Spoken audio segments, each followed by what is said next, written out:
Fire department, NDRF plus electricity వాళ్ళు timely వాళ్ళు స్పందించి అంత ఎలక్ట్రిసిటీ ఆఫ్ చేయడం జరిగింది. ఈ మంటలు 2-3 అవర్స్లోనే బాగా ఫ్లేమ్స్ వచ్చి మొత్తం ఎంటైర్ బిల్డింగ్ అంతా స్మోక్తో నిండి ఉన్నది. సో అన్ని టీమ్స్ కలిపి పోవడానికి కొద్దిగా కష్టతరంగా ఉండే, అయినా కానీ ప్రయత్నంలో ఏంటంటే ఈరోజు మార్నింగ్ లోపలికి వెళ్ళి చూడగా 5 మంది ఉండడం జరిగింది.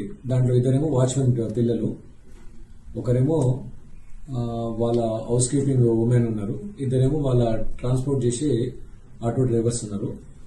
ఇది సతీష్ బచ్చా అని వాళ్ళ ఫర్నిచర్ షాపు. దీనికి ఆల్ డిపార్ట్మెంట్స్ కోఆర్డినేట్ చేస్తూ చాలా కష్టతరంగా ఈ ఆపరేషన్ చేయడం జరిగింది.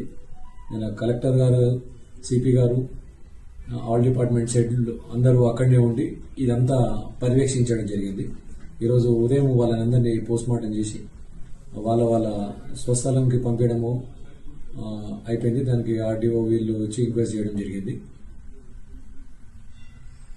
ఫర్దర్ ఇన్వెస్టిగేషన్లో ఇంకేమైనా ఉంటే దాన్ని బట్టి నేరస్తులను అరెస్ట్ చేయడము ఇదంతా జరుగుతుంది.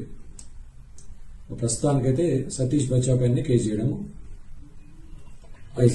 ఫిర్యాదు వాళ్ళ వాచ్మెన్ యాదయ్య అనే తను, వాళ్ళ 2 పిల్లలు చనిపోయారు కదా, తన ఫిర్యాదు మేరకు వాళ్ళ ఓనర్ పైనే చేయడం జరిగింది.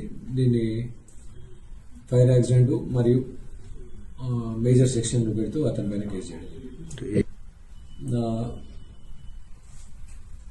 త్వరలోనే అతన్ని రిమైండ్ చేయడం జరుగుతుంది. సెక్షన్స్ ఫైర్ యాక్సిడెంట్ మరియు 105 BNS ప్రకారం చేయడం. సెల్లాలోనే ఉన్నాయి, మృతదేహాలు మొత్తం 5 అక్కడనే ఉన్నాయి. వాళ్ళు డ్యూటీ